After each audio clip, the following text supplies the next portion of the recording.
मैं बार बार जब भी कभी हमारी आपकी मुलाकात होती है तो मैं घूम घुमाकर कहीं ना कहीं अध्यात्म पर आ ही जाता हूं, क्योंकि इस देश की जो महानता की श्रृंखला है उसमें शायद ही कोई ऐसा आदमी रहा हो जो अध्यात्म से ना जुड़ा रहा हो। शायद वो कोई भी रहा हो, वो चाहे सम्राट अशोक रहा हो, चंद्रगुप्त द्वितीय रहा हो, समुद्रगुप्त रहा हो, अलाउद्दीन खिलजी रहा हो, अकबर, कोई भी। एक बहुसंख्यक महान वर्ग जो भारत का है, बहुसंख्यक महान वर्ग, अपवाद हो सकते हैं, मैं उसको डिनाई नहीं करता, लेकिन बहुसंख्यक जो महान वर्ग है उसमें से एक सुभाष चंद्र बोस जी भी हैं। अध्यात्म परंपरा से लगाओ, ज्ञान परंपरा से लगाओ, ध्यान परंपरा से लगाओ। और एक बड़ी जबरदस्त बात कही नेताजी ने। उन्होंने कहा हमने टेंस को 3 पार्ट में किया, पास्ट, प्रेजेंट और फ्यूचर। बड़ी प्यारी बात। ग्रामर से अध्यात्म को जोड़ दिया। इंग्लिश ग्रामर, पास्ट, आप यहां से सिर्फ सीख सकते हो, उस पर सोच नहीं सकते, सिर्फ सीख सकते हो, सिर्फ उसको बदल नहीं सकते, उस पर रो नहीं सकते। और अगर उसे निरंतर याद करते हो तो तुम्हारा प्रेजेंट, क्या वर्ड है प्रेजेंट, प्रेजेंट का एक मतलब गिफ्ट भी होता है। कितना मैंने उसे प्रेजेंट दिया, तुम बर्थडे में मुझे क्या प्रेजेंट दोगे, प्रेजेंट का मतलब गिफ्ट। सुभाष चंद्र बोस का कहना है कि जिसने प्रेजेंट में जीना सीख लिया उसका फ्यूचर महान हो गया। यहां तुम कुछ कर नहीं सकते, यहां कर सकते हो, यहां तुम कुछ कर नहीं सकते, यहां कर सकते हो फ्यूचर में। लेकिन ये फ्यूचर की जो धारा है वो प्रेजेंट से जुड़ी हुई है। जैसे मैंने बहुत सारे युवाओं को देखा, बहुत सारे युवाओं से मुलाकात होती रहती है लगभग ऑल ओवर इंडिया में, वो इस बात को लेकर परेशान है कि ध्यान शुरू करेंगे बड़ा टाइम लगेगा। कुछ नहीं लगेगा। कहते हैं योग शुरू करें, 27 साल उम्र हो गई, तो कौन सी उम्र हो गई, तो कौन सी उम्र हो गई, 30 साल उम्र हो गई, तो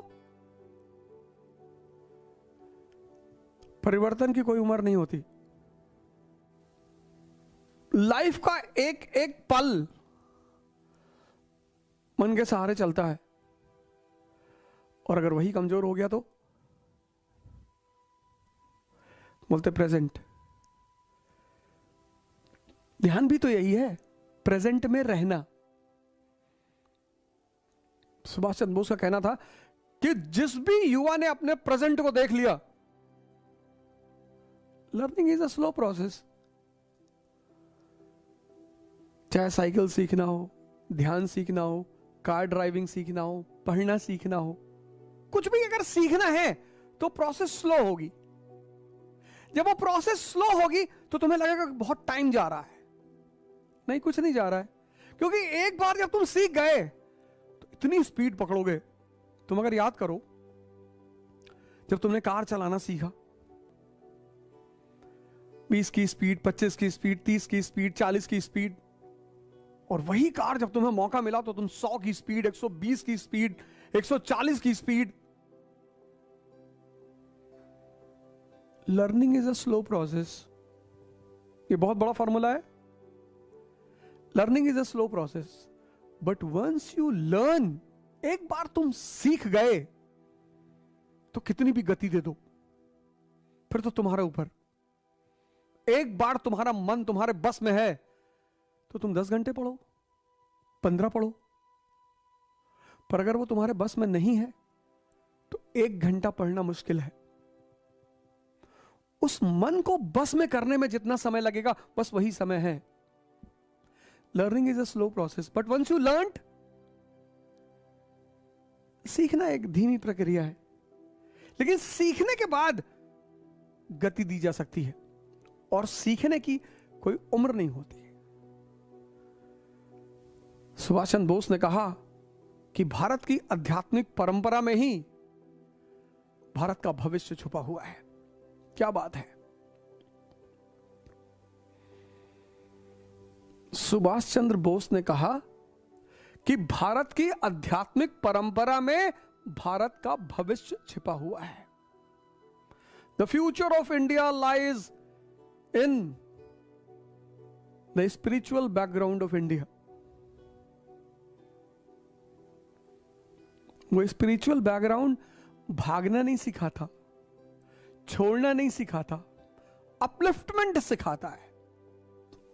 मैं बार बार ये बात कहता हूं कि भारत की ध्यान परंपरा को इतना बदनाम किया गया है, इतना, क्योंकि पूरी दुनिया को पता है कि एक बार इस देश एक सुभाष चंद्र बोस ने पश्चिम को हिला दिया, एक। तो सोचो अगर ऐसे 10 करोड़ युवा हो गए भारत में, फिर पश्चिम को अगर भारत की किसी चीज से डर लगता है तो भारत की ध्यान परंपरा से डर लगता है, और किसी चीज से डर नहीं लगता उसको। अगर भारत की किसी चीज का भी भय है तो बस एक चीज का भय है, भारत की ध्यान परंपरा का भय। एक होता है मन द्वारा संचालन, एक होता है विवेक, विजडम। बहुत सारे लोग मुझसे पूछते हैं कि आप बार बार साहब कहते हो ध्यान करो ध्यान करो। ध्यान से क्या पैदा होता है? ध्यान से विजडम पैदा होता है।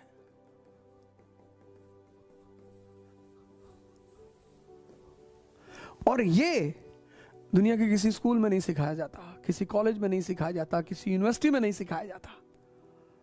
और जितने लोग महान बने इसमें उसकी बड़ी भूमिका रही। विजडम अगर किसी स्कूल, कॉलेज और यूनिवर्सिटी में दिया जाता तो फिर वही बात, अमीर हमेशा अमीर ही रहते, राजा हमेशा राजा ही रहता। ये जो विजडम है ना, विजडम, ये ध्यान का परिणाम है। स्कूल, कॉलेज, यूनिवर्सिटी ये तुम्हें इंफॉर्मेशन दे सकते हैं, विजडम नहीं दे सकते। और दुनिया में सबसे ताकतवर चीज क्या है? विजडम। और आज भारत का युवा रो रहा है। न जाने कितने सुभाष चंद्र बोस इस देश में बैठे हुए हैं। उनको जरूरत किसकी है? शारीरिक और मानसिक ताकत की, जिससे उनके अंदर पराक्रम पैदा हो सके, जिससे वो बड़े बड़े उद्देश्यों के लिए त्याग कर सके, छोटी छोटी चीजों का। मैं इस देश के युवाओं से निवेदन करता हूं, प्रार्थना करता हूं, हाथ जोड़ता हूं कि बदल लो अपने आप को। कुछ भी नहीं बिगड़ा, कुछ भी उम्र हो तुम्हारी, परिवर्तन ही परिणाम देगा। और त्याग सिर्फ ताकतवर आदमी कर सकता है। भिखमंगा और कमजोर क्या त्याग करेंगे? पास्ट से सीख लो, आज सुधार लो। आज एक एक दिन मजबूत होते चले जाओगे तो कल तो मजबूत ही रहोगे ना। सिंपल सी बात है। आज तुमने प्राणायाम किया, आज तुमने योगा किया, आज मजबूत हुए ना, तो कल तो मजबूत रहोगे ही। फिर कल तुमने वही चीज जारी रखी, परसों मजबूत रहोगे। फिर तुमने वही चीज जारी रखी, नरसों मजबूत रहोगे। आज मजबूत कर लो, आज।